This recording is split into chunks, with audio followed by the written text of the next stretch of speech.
Hello, my friends. It's May 2019 and we're in Broomfield, Colorado. It's a small airfield. There's a maintenance workshop, and in that workshop, there's a plane that's been sitting there since 2017.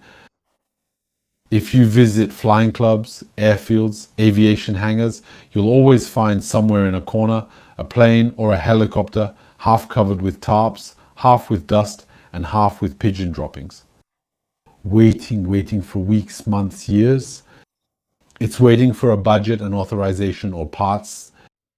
And this plane, we're talking about a Beechcraft 60 here. It's a twin engine called the Duke. The Duke, which has two propellers powered by Lycoming 6-cylinder engines. These are piston engines. We're not in the world of turbines here.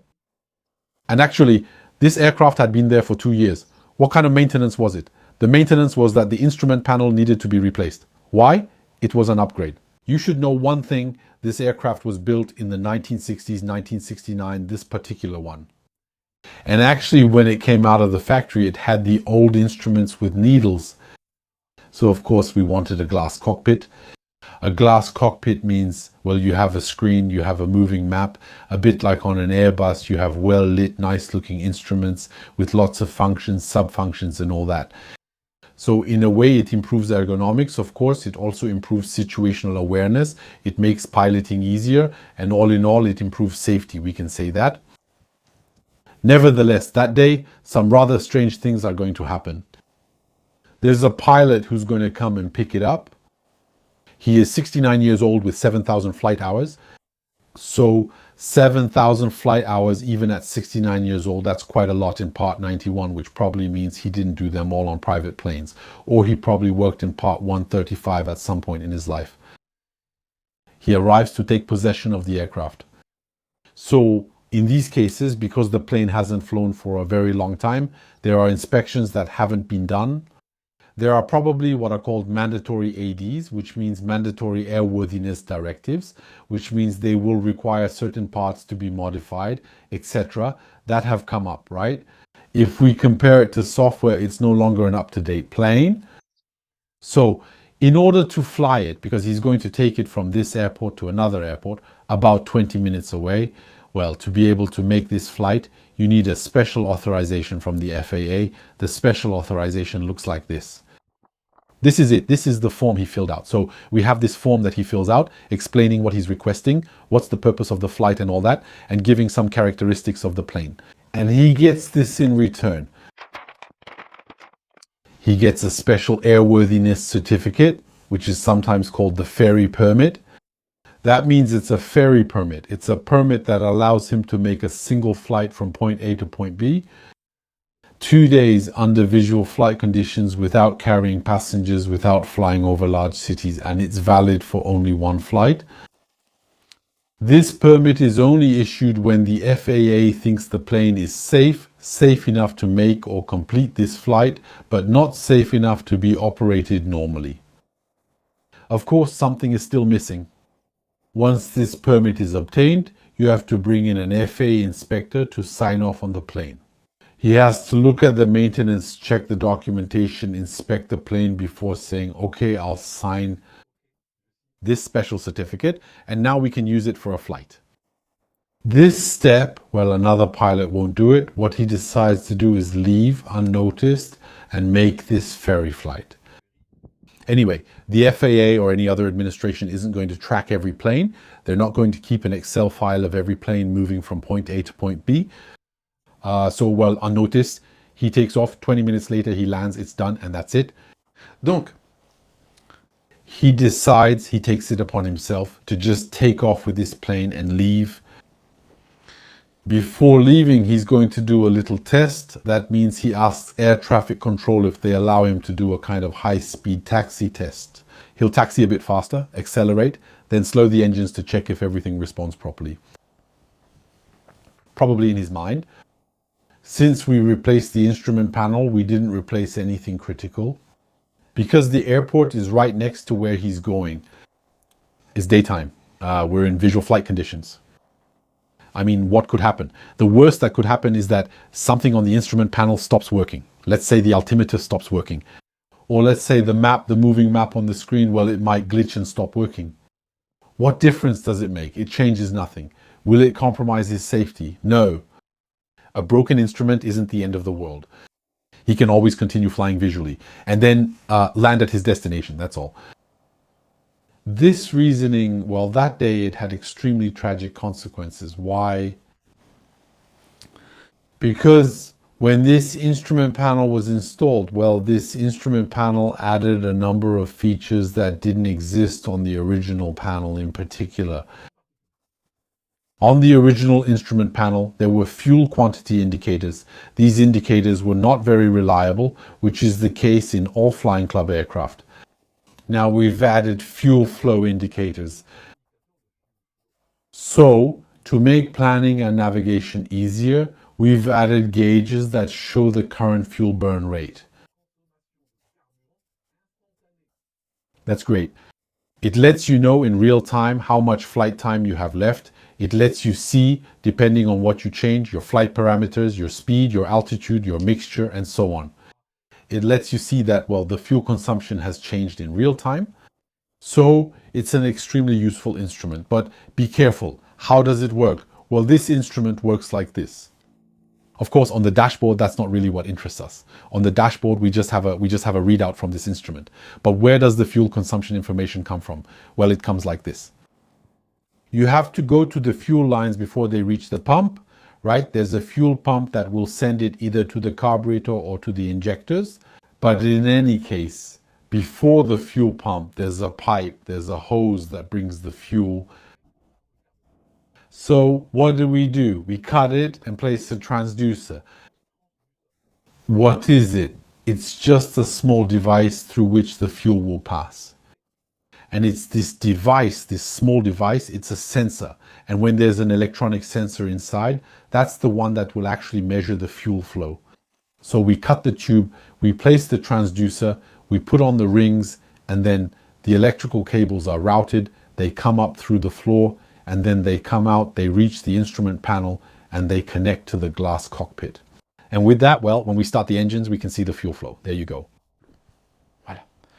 So actually, if you look closely, the maintenance is much more significant than it seems. It's not just purely cosmetic maintenance, because as soon as we start working on the engines, cutting pipes, installing things in the middle, and all that, we're dealing with something much more serious than it appears. In any case, our pilot around noon decides everything is fine, that he's satisfied, and that the plane is working properly. He throttles up and takes off. He's going to fly for about 15 minutes. And then suddenly, something is going to happen. Even though the investigation will have a hard time, very often in this kind of accident involving small planes, it's always hard to find all the details. But actually, here's what happened. On the right engine, one of the tubes going to the transducer was not properly secured. Probably the ring wasn't tight enough, or there was no ring, or it was done in a sloppy way, right? Sorry to the butchers who often do good work. In any case, it was done poorly. And what happened? The fuel started to leak out. So the fuel wasn't completely cut off, so the tube wasn't torn off. But in any case, it started spitting out fuel, releasing fuel. And it fell onto a part that's extremely hot in the engine. It's the turbo. So actually, the fuel, so we're talking about fuel that's like unleaded, right? It's not jet A1, which is for turbines, right? Which is a bit like diesel. Diesel has a bit of trouble igniting, right? Don't try this at home, but if you take a cup and put diesel in it, when you drop a match in, it sizzles and goes out immediately. It doesn't just ignite.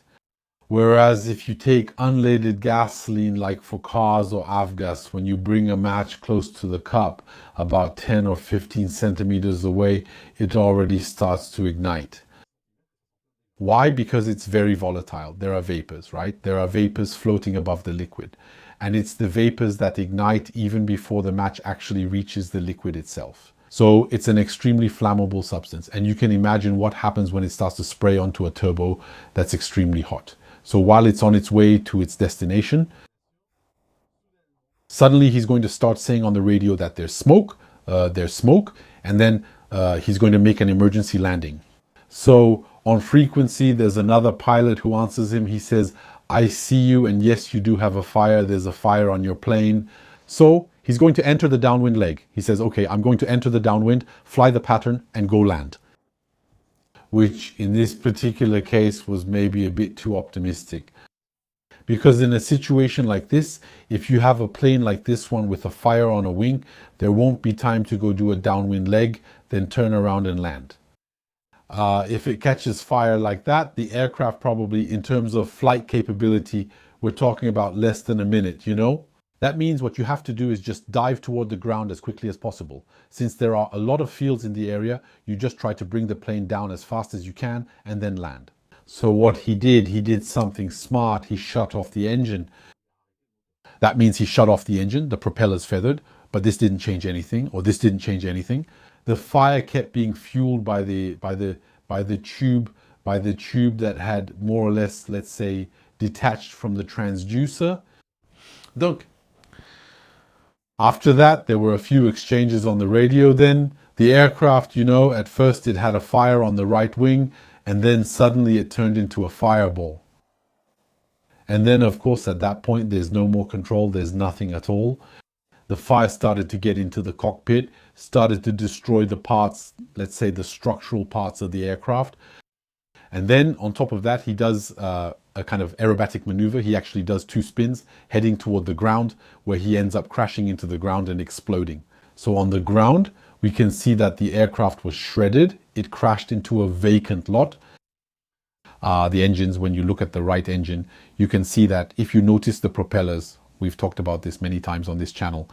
If you look at the propellers, they're aligned with the airflow, so they're feathered. And look, they're not very damaged.